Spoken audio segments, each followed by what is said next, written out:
오늘 말씀 열왕기하 11장 1절부터 21절까지 전체 다 보도록 하겠습니다. 제가 가진 성경으로 구약 성경 580페이지 정도 됩니다. 열왕기하 11장 1절부터 21절 말씀. 찾으신 줄 알고 저와 여러분이 한 절씩 번갈아 가면서 교독하고 마지막 절 합독하도록 하겠습니다. 여러분이 먼저 읽어보실까요? 1절 시작. 아하시아의 어머니 아달랴가 그의 아들이 죽은 것을 보고 일어나 왕의 자손을 모두 멸절하였으나 요람 왕의 딸 아하시아의 누이 여호세바가 아하시아의 아들 요아스를 왕자들이 죽임을 당하는 중에서 빼내어 그와 그의 유모를 침실에 숨겨 아달랴를 피하여 죽임을 당하지 아니하게 한지라. 요아스가 그와 함께 여호와의 성전에 6년을 숨어 있는 동안에 아달랴가 나라를 다스렸더라. 7째 해에 여호야다가 사람을 보내 기리 사람의 백부장들과 호위병들의 백부장들을 불러 데리고 여호와의 성전으로 들어가서 그들과 언약을 맺고 그들에게 여호와의 성전에서 맹세하게 한 후에 왕자를 그들에게 보이고 명령하여 이르되 너희가 행할 것이 이러하니 안식일에 들어온 너희 중 3분의 1은 왕궁을 주의하여 지키고 3분의 1은 수르문에 있는 3분의 1은 호위대 뒤에 있는 문에 있어서 이와 같이 왕궁을 주의하여 지키고 안식일에 나가는 너희 중 2대는 여호와의 성전을 주의하여 지켜 왕을 호위하되 너희는 각각 손에 무기를 잡고 왕을 호위하며 너희 대열을 침범하는 모든 자는 죽이고 왕이 출입할 때에 시위할지니라 하니 백부장들이 이에 제사장 여호야다의 모든 명령대로 행하여 각기 관할한 바 안식일에 들어오는 자와 안식일에 나가는 자를 거느리고 제사장 여호야다에게 나오되 제사장이 여호와의 성전에 있는 다윗 왕의 창과 방패를 백부장들에게 주니 호위병이 각각 손에 무기를 잡고 왕을 호위하되 성전 오른쪽에서부터 왼쪽까지 제단과 성전 곁에 서고 여호야다가 왕자를 인도하여 내어 왕관을 씌우며 율법책을 주고 기름을 부어 왕으로 삼음에 무리가 박수하며 왕의 만세를 부르니라. 아달랴가 호위병과 백성의 소리를 듣고 여호와의 성전에 들어가 백성에게 이르러 봄에 왕이 규례대로 단 위에 섰고 장관들과 나팔수가 왕의 곁을 모셔 섰으며 온 백성이 즐거워하여 나팔을 부른지라. 아달랴가 옷을 찢으며 외치되 반역이로다 반역이로다 하매 제사장 여호야다가 군대를 건드린 백부장들에게 명령하여 이르되 그를 대열 밖으로 못하느라 그를 따르는 자는 모두 칼로 죽이라 하니 제사장이 이 말을 여호와의 성전에서는 그를 죽이지 말라 함이라. 이에 그의 길을 열어주매 그가 왕궁에 말이 다니는 길로 가다가 거기서 죽임을 당하였더라. 여호야다가 왕과 백성에게 여호와의 언약을 펴 여호와의 백성이 되게 하고 왕과 백성 사이에도 언약을 세우게 하며 온 백성이 바알의 신당으로 가서 그 신당을 허물고 그 제단들과 우상들을 철저히 깨뜨리고 그 제단 앞에서 바알의 제사장 mat단을 죽이니라. 제사장이 관리들을 세워 여호와의 성전을 수직하게 하고 또 백부장들과 바리사람과 호위병과 온 백성을 거느리고 왕을 인도하여 여호와의 성전에 내려와 호위병이 물질하여 왕궁에 이르매 그가 왕의 왕자에 앉으니 온 백성이 즐거워하고 온 성이 평온하더라. 아달랴를 무리가 왕궁에서 칼로 죽였더라. 다같이 요아스가 왕이 될 때에 나이가 7세였더라. 아멘. 말씀의 제목을 같이 한번 읽어보시겠습니다. 자, 시작. 아달랴의 악행 여호사밧의 패착. 아달랴의 악행 여호사밧의 패착이란 제목으로 하나님 말씀 전하도록 하겠습니다. 열왕기서의 저자는 예후를 다른 북이스라엘 왕들과 다르게 긍정적으로 평가했지만 그의 결함과 결점은 물론이고 그 한계와 모순도 빠짐없이 지적했으며 우리는 지난 설교를 통해서 그의 한계와 결점을 크게 2가지로 살펴봤습니다. 무엇이었죠? 첫 번째 시작. 심판의 사명은 충성했으나 총체적 순종은 실패한 예후에 관해 지적했어요.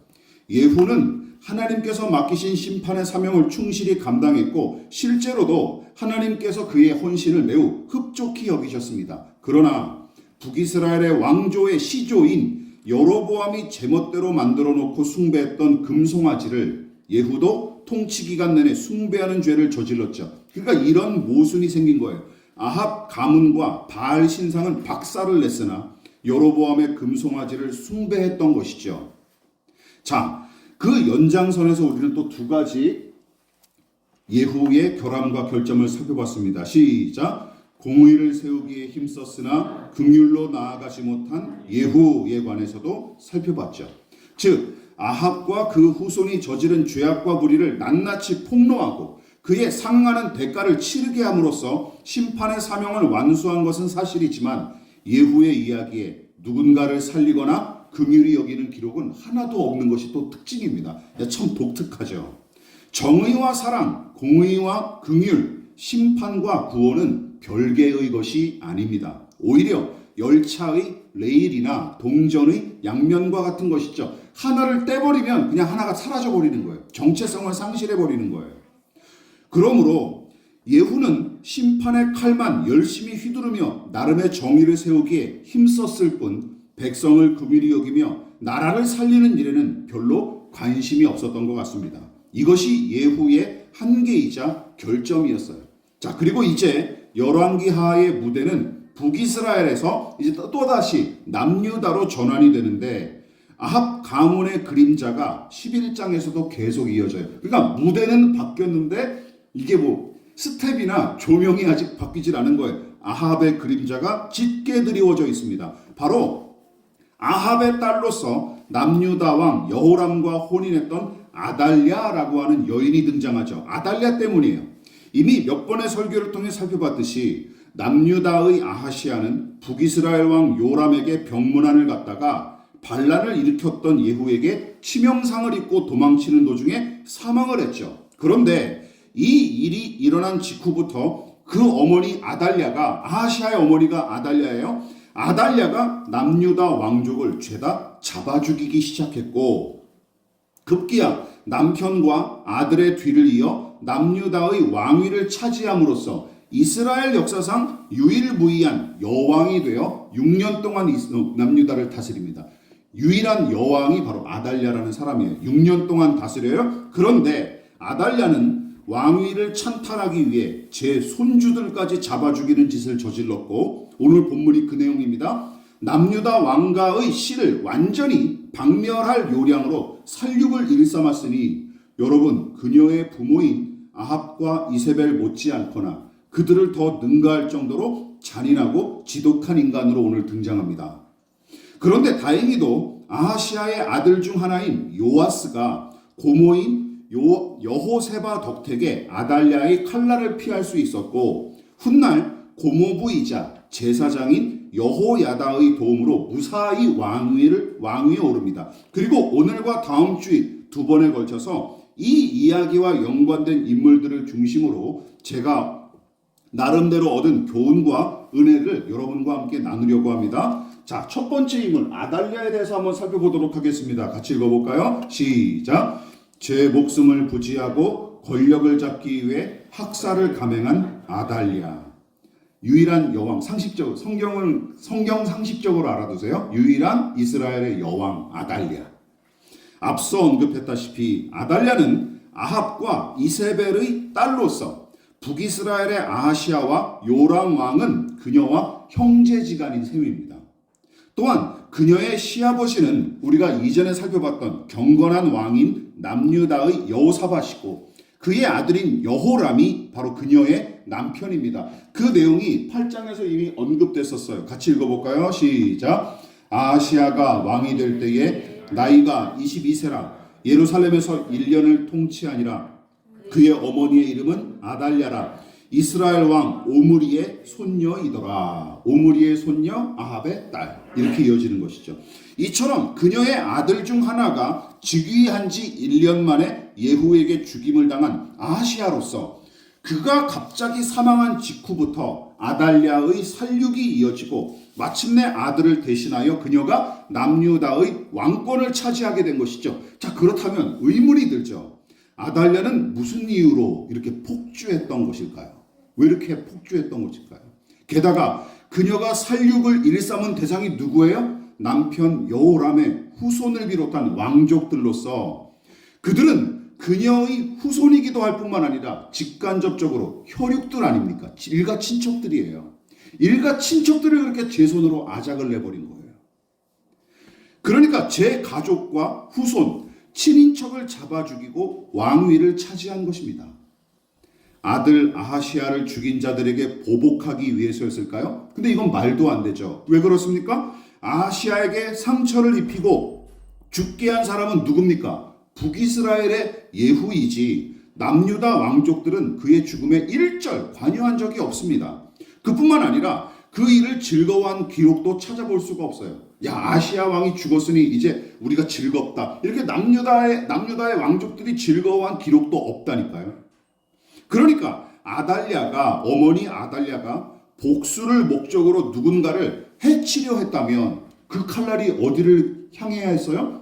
북이스라엘의 예후와 그 동조자들에게 했어야 할 텐데 뜬금없이 남유다의 왕족이자 제 후손에게 칼을 휘둘렀던 것이죠. 그럼 그 이유가 무엇일까요? 여러 가지 신학자들의 의견이 분분하지만 제가 정리한 내용을 여러분들에게 풀어보도록 하겠습니다.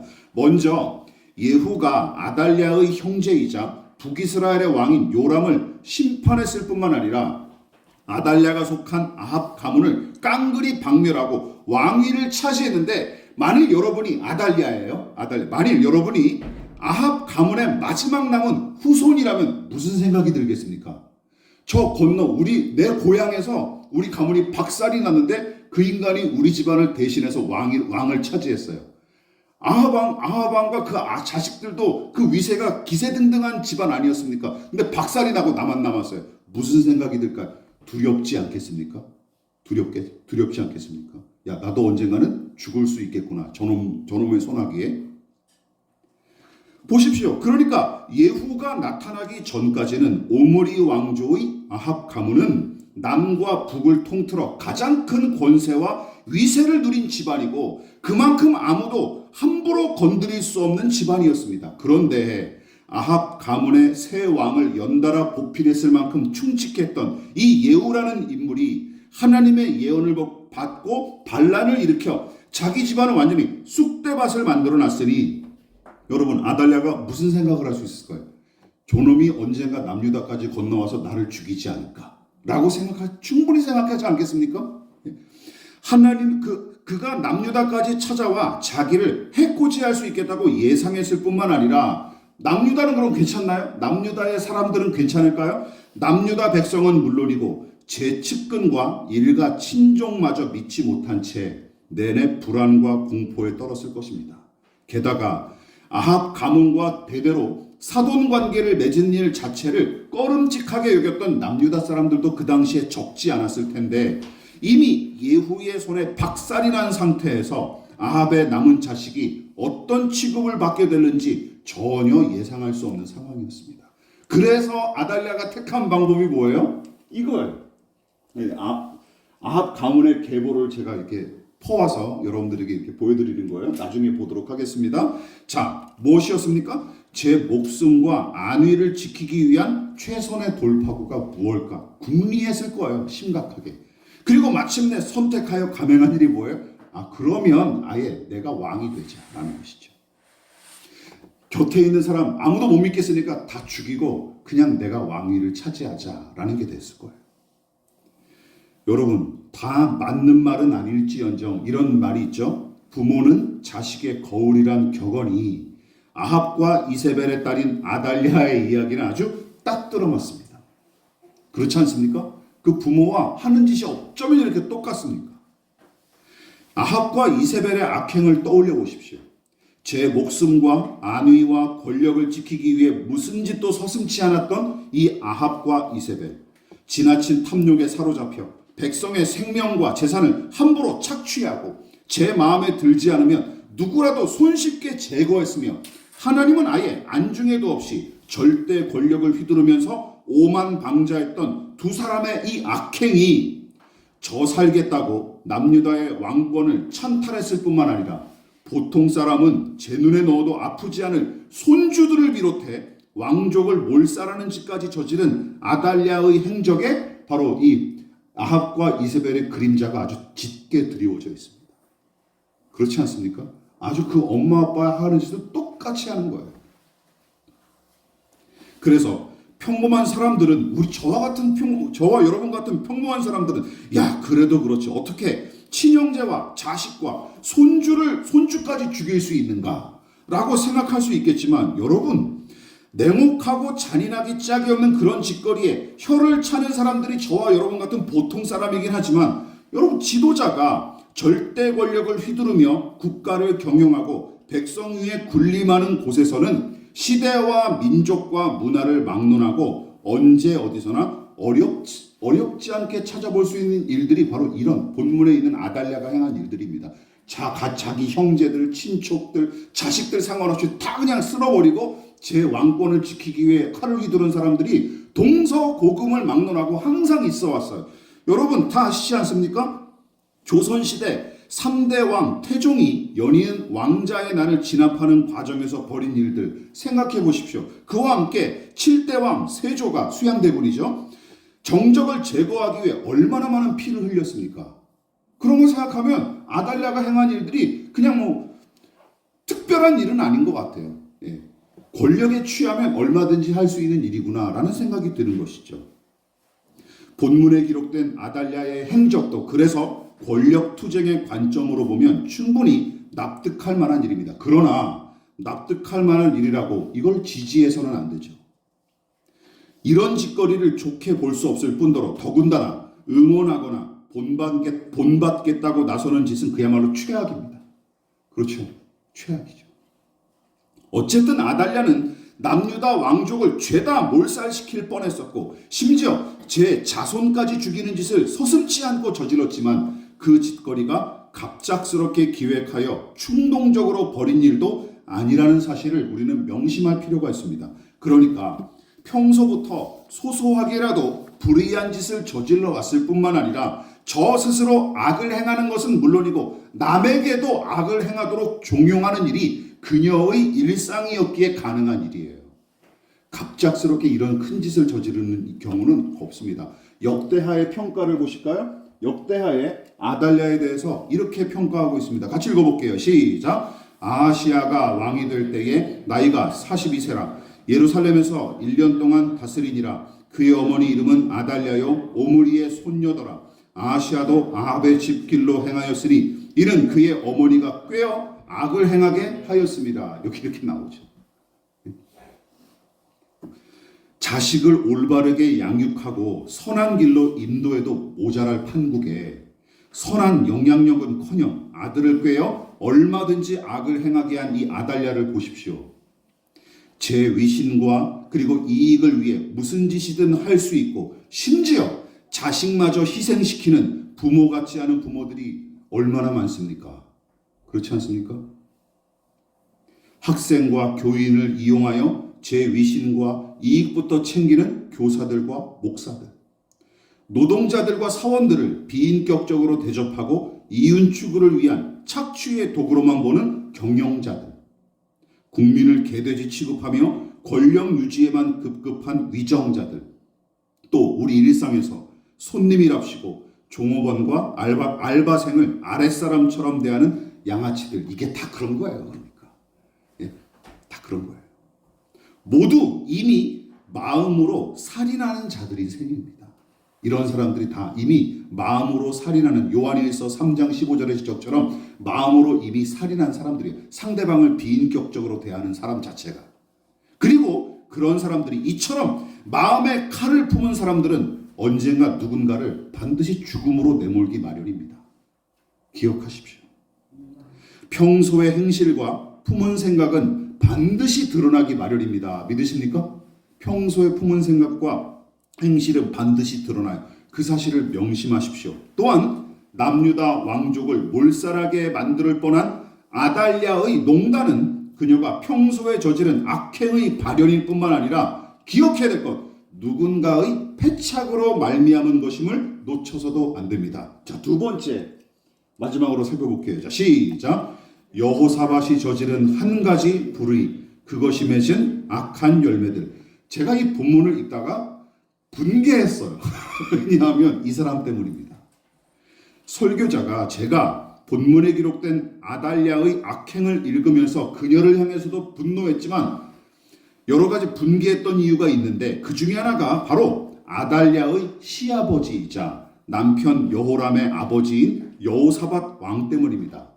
근데 제가 분개했다고 해서 이 사람이 악한 사람이 아니에요. 여러분, 여호사밧은 본문에 등장하지도 않을 뿐더러 언급조차 없는 인물입니다. 그렇지 않습니까? 예전에 몇 번 설교했던 거 기억나시죠? 그때를 떠올려 보세요.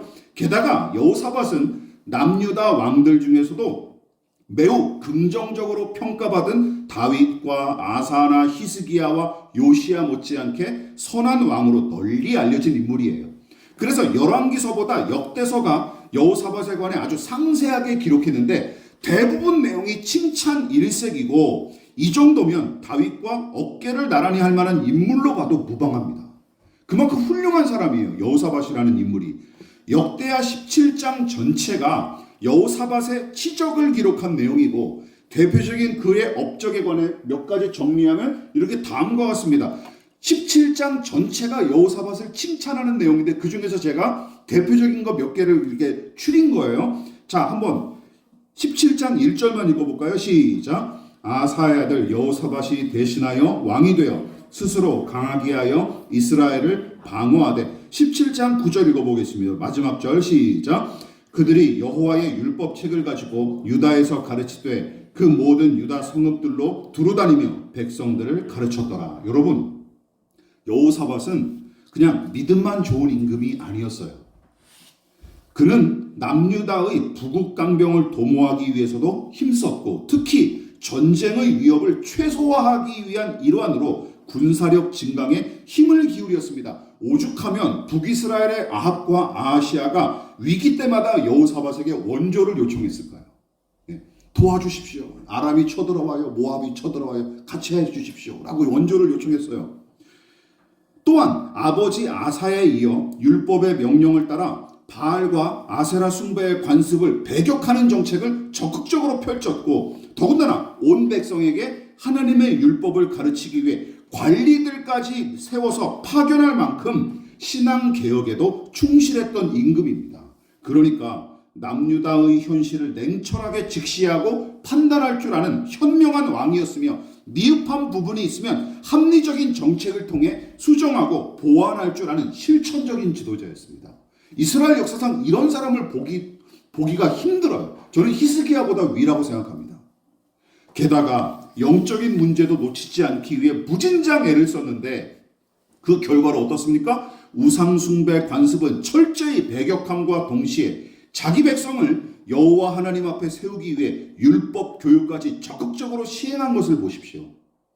신앙과 현실 정치를 매우 적절하게 조화를 이뤄낸 것은 물론이고 왕의 직무와 사명을 이만큼 제대로 감당한 인물은 남북을 통틀어서도 찾아보기가 힘들 정도입니다. 그러므로 칭찬받아 마땅하고 그만큼 본받을 만한 인물임이 틀림없어요. 그런데 저한테는 그래서 더더욱 아쉽고 실망스러운 인물입니다.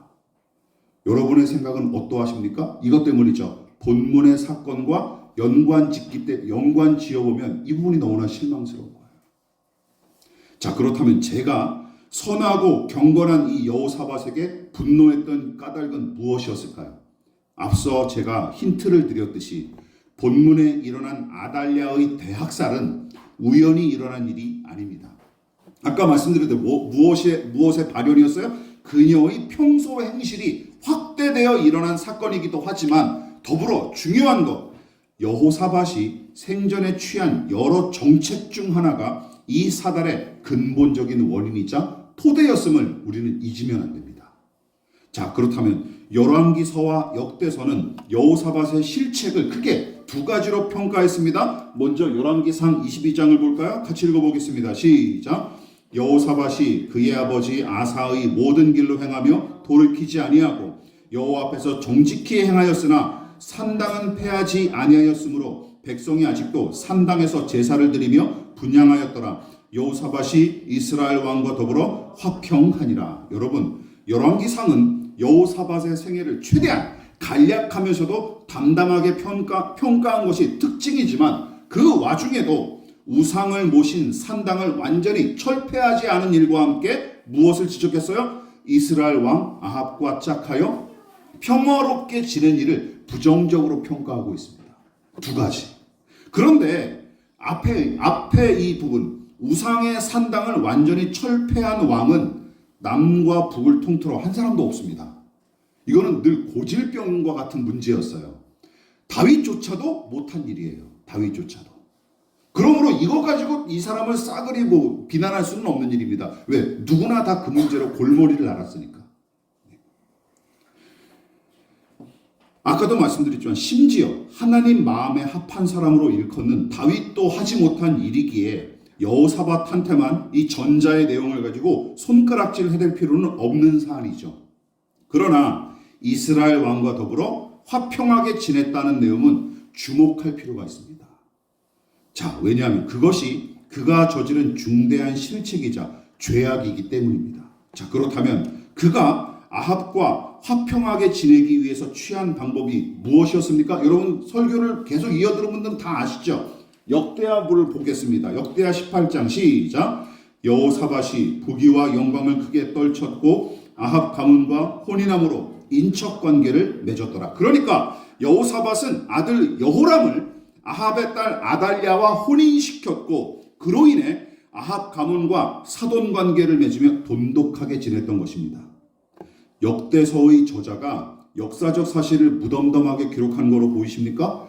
여호사밧이 훗날 하나님의 종이자 선견자, 선지자라고 불리는 예후에게 동명이인이에요. 선견자 예후에게 신랄하게 비판을 받는 장면이 곧장 다음 장에 이어져요. 같이 읽어보겠습니다. 시작. 하나님의 아들 선견자 예후가 나가서 왕이 악한 자를 돕고 여호와를 미워하는 자들을 사랑하는 것이 옳으니까 그러므로 여호와께로부터 진노하심이 왕에게 임하리이다. 그래서 북이스라엘의 아합 가문이 아람과 모압을 상대로 전쟁할 때마다 남유다의 여호사밧이 항상 합세해서 참전했었죠. 그러다 어떤 일이 벌어집니까? 번번이 패배합니다. 번번이 패배하고 여호사밧은 열왕기상 22장 기억나십니까? 죽을 뻔하죠. 전장에서 아합을 대신해서 죽을 뻔했어요. 게다가 경제적인 협력 관계를 도모하다가는 큰 손실을 본 적도 있었습니다.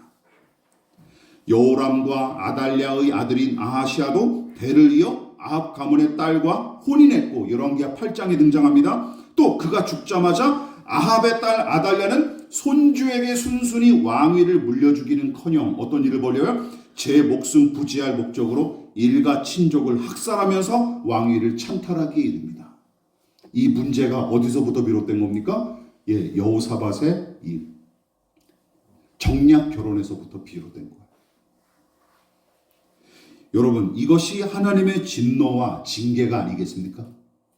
저 스스로 불을 그냥 끌어안은 거죠. 게다가 이 모든 일이 경건하고 유능하기로 소문난 여호사밧의 판단착오로 말미암았으며 그가 남북 간의 평화를 도모하자는 선한 목적으로 감행한 일이었으나 그 선한 목적을 이루기 위해 동원했던 이 불의한 방법이 결국은 어떤 결과를 만들어냈습니까? 엄청난 국력 낭비와 무수한 희생을 초래한 사실을 우리는 주목해야 마땅합니다. 그런데 이런 사례가 성경에 꽤나 허다합니다. 예를 들어 볼까요? 요셉을 향한 야곱의 편애와 차별. 이게 어떤 일을 벌였습니까? 형제들끼리 죽이고 요셉이 그로 인해 고난받아서 팔려가는 엄청난 비극을 낳지 않았습니까? 하나님의 명령을 어기고 지팡이로 바위를 내리쳤던 모세. 그래서 어떻게 꿈에 그리던 가나안 땅 밟아보지도 못했죠. 또한 가장 또 안타까운 사람 중에 하나, 간음죄를 저지른 이후부터 급격히 쇠락하고 자식들끼리의 분쟁과 배신으로 몸살을 앓던 다윗. 여러분, 다윗의 인생은 밧세바와의 간음으로 확 꺾여져 버립니다. 꺾여져 버려요. 이렇게 총명하고 영성이 충만했던 사람이 그 사건 이후로 확 꺾여버립니다. 그렇지 않습니까? 이게 성경의 기록이에요. 이런 사례들 제가 CCM 가수 중에서도 있었고 사역자들 얼마나 많은지 모릅니다. 이런 일을 저지르다가 확 꺾여버린 사람은 무수하게 많이 봅니다. 안타까운 일이죠. 성경 인물만이 아니라 우리와 우리 주변을 살펴봐도 이런 사례는 차고도 넘쳐요. 말씀을 마무리하도록 하겠습니다. 이미 언급했다시피 아달랴가 저지른 왕족 학살 사건은 갑자기 그리고 우연찮게 벌어진 일이 아니에요. 뭐라고 말씀드렸습니까? 오랫동안 습관적으로 쌓인 악이 폭발한 사건에 불과합니다. 그래서 우리 모든 교우 여러분 귀 기울여 들으십시오. 우리의 일상을 가꾸고 점검하는 일이 중요합니다. 혹시 이런 거 조심하십시오. 반복된 거짓말, 위선과 과시로 가득한 SNS, 내 이익과 안위를 위해 친구와 동료를 손쉽게 이용하는 작태, 그리고 깎아내리는 습관, 대접받기만 바라고 남의 희생을 당연시하는 사고방식, 또한 규칙과 약속을 밥 먹듯이 어기는 행태, 정직하고 성실하게 일하기보다는 시간 때우기에 급급하고 아첨을 일삼는 작태, 강한 자 앞에 약하고 약한 자 앞에 강한 척하는 습성, 돈이면 다 된다는 망상 등등. 여러분, 잔혹하고 탐욕스러운 아달랴는 성경에만 등장하는 인물이 아닙니다. 각 사람 안에 깊이 자리매김하고 있는 악한 본성일 뿐만 아니라 우리 자신을 포함하여 주변에서 얼마든지 찾아볼 수 있는 유형의 사람들이에요. 이런 사람, 제가 아까 언급한 사람들 얼마나 많이 있습니까? 우리 주변에. 그거 혹시 저나 여러분이 거기에 해당하지는 않습니까? 또한 여호사밧처럼 아무리 경건하고 훌륭한 믿음의 사람일지라도 자신의 생각과 결정을 과신하다가는 큰 코 다칠 수밖에 없습니다. 믿으십니까? 여호사밧이 그것을 잘 보였죠. 너무나 유능하고 너무나 경건하고 하나님 앞에 칭찬받는 왕이었지만 이 사람이 결정한 이 아합 가문과의 사돈 관계를 맺는 이 유아 정책 때문에 어떤 일이 벌어졌는지 한번 생각해 보십시오.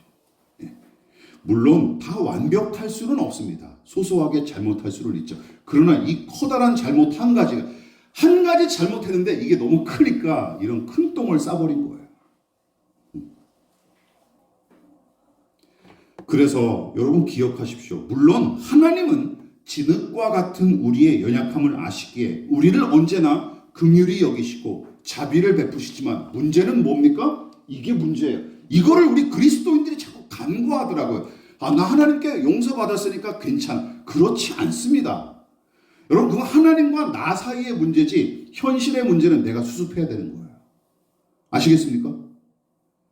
그래서 한 번 저지른 과오와 불의는 각 사람과 그가 처한 현실에 반드시 커다란 상처를 남기게 됩니다.